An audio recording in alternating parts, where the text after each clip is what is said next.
Hello, good morning. Today is a riding day. I'm going to snowblow the track, and then ride this bad boy. People's been asking. Going to show you a little bit about what goes into a typical day of riding.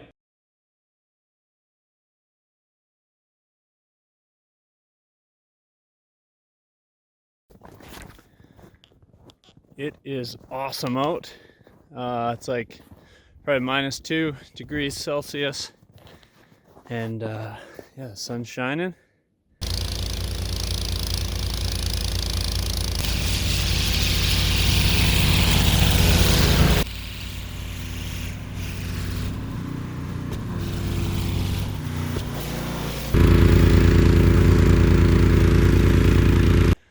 The saga continues.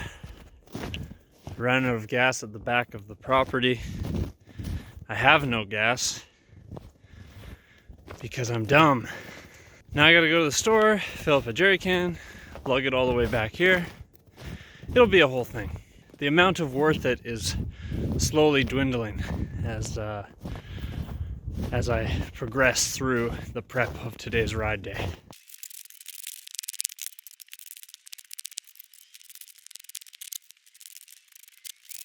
I did it. It took me 2 hours. 2 hours to get it all cleared. Ran into some technical difficulties from time to time, but yeah, now I'm gonna head out, kind of work a couple different sections and just play around and try some different stuff. I also did a request on my Instagram for people who had questions about riding in the winter and things like that, so I'll probably take some time, go through those questions and try and answer a few as best I can. So it's probably not going to be that good today, unfortunately, because it's just a lot of like really sugary snow. It's better when it's icy typically, but yeah, whatever, we'll make the best of it. So yeah, typically I'll maybe do like a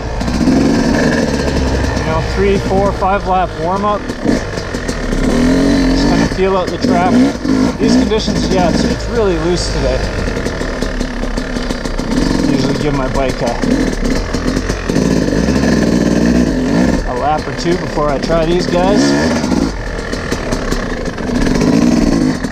This is a new feature we got. Woo! it's actually pretty good right now, which is cool, but it is kind of tearing things up a little bit. So I'm just going to kind of probably focus on, yeah, answering some questions from Instagram and doing some technique stuff.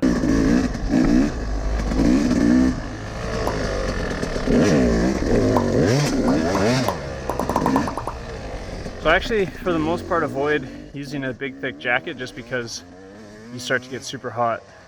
I just run a FXR vest. Keeps my core temperature pretty warm, and then I'll use a base layer underneath my jersey. And then for gloves, I actually just wear regular gloves, but as most of you will have seen, I got these big ugly handlebar mittens, and they're super ugly, but it allows me to wear regular gloves, which is way nicer than trying to wear big bulky gloves and have lots of clutch and throttle control.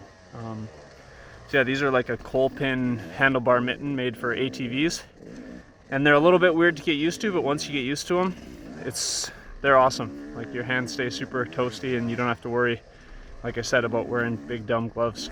Run some regular socks and use regular moto boots. Usually the coldest that we'll ride before it just kind of gets dumb is like -10, -15 degrees Celsius. So yeah, for the most part, I don't do anything special.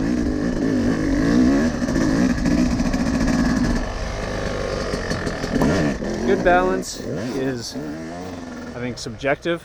My balance has gotten a lot better in riding this kind of terrain, and then really just focusing on keeping my feet on the pegs and doing drills, trying to do full laps of the track without putting my foot down, not caring about how fast I go. Just being conscious of that, trying to keep your feet on the pegs all the time, definitely helps with the repetition, and eventually it starts to just become muscle memory to keep your feet on the pegs, and that's the ticket to good balance for sure. If you are trying to sit down and you're not being confident in riding this kind of stuff, it's a lot like riding mud. You're gonna have a bad time. So try and keep your feet on the pegs, and if you need to, do drills. Try to do full laps of an endurocross track, or when you're riding a single track, try to not put your feet down, even if it gets technical. And yeah, eventually that balance just gets better and better. It's just all about practice.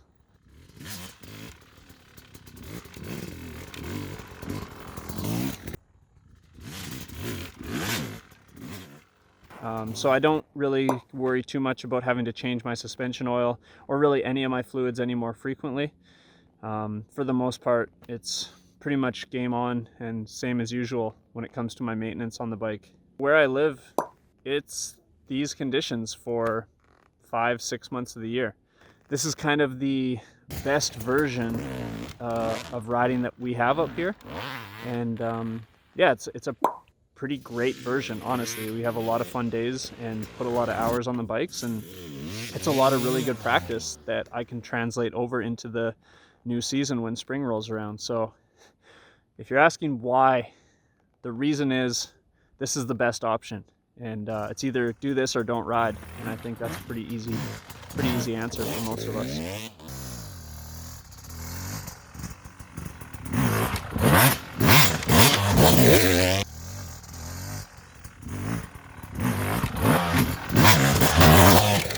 One thing that I have been really trying to focus on or get better at, I think I have a pretty good handle on the double blip. But kind of that next step after a double blip would be like a jab zap or something along those lines.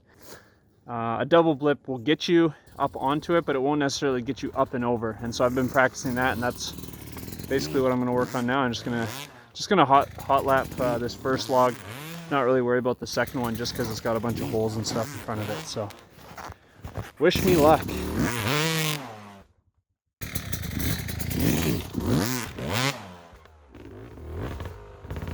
Day 2.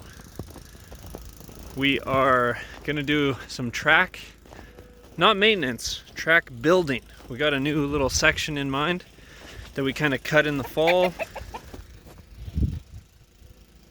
And we are going to just tidy it up, snow blow it so that when it does get cold, I don't know, it'll freeze faster? Yeah, that's the answer I'm looking for. So anyway, I got my handsaw, Brandon's got his chainsaw. Then we'll do a little bit of tidying with the shovels and we'll ride. That's the plan. People just basically wanted me to describe what does it feel like to ride on studs. And just like with regular riding, a lot has to do with the conditions that you're riding in, right? I mean, for the most part, you can kind of notice studs.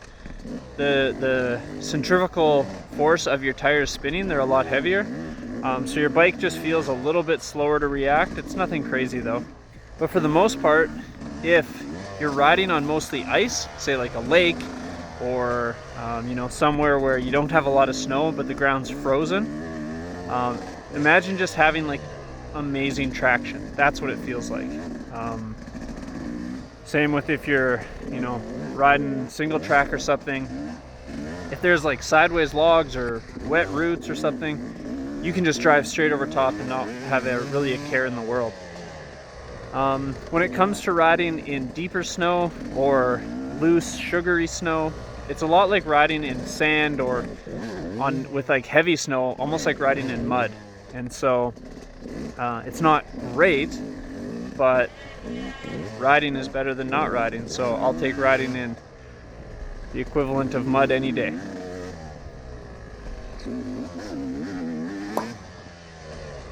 One question that I thought was really good was, do you have to buy different tires to put studs in? And you don't. The question actually was, should I buy new tires or can I just use the tires that are on my bike right now?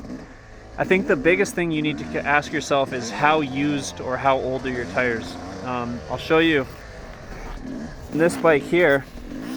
The biggest thing that you have to be conscious of is the grip studs have an auger that goes down into the knob, and I think if your knobs are too worn down, you'll actually push that auger all the way through and into the tire.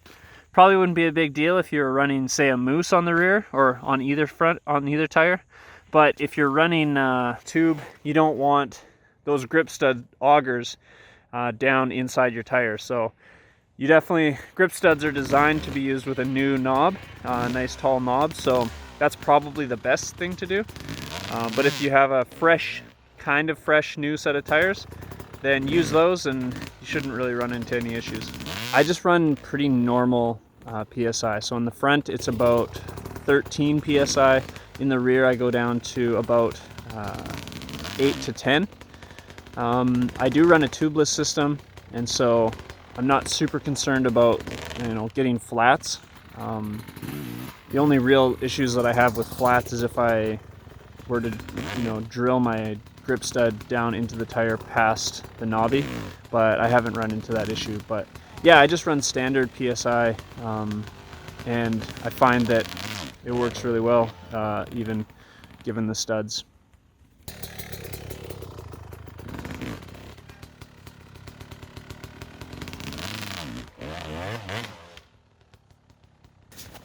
And just tuck the old goggles in there. Just make sure you kind of cover the lens with the strap so it doesn't get scratched, but it's a good way to keep your goggles when you stop, kind of warm them back up.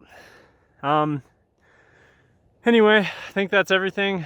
Pretty much covered, I think, a lot of questions, hopefully. If you got other questions, leave them in the comments. If you think this is a cool format, let me know, because I'd be happy to do more of these in the future. They're pretty straightforward to make, and I feel like, yeah, if it's answering questions for people, I think that's kind of cool. So until next time, thank you.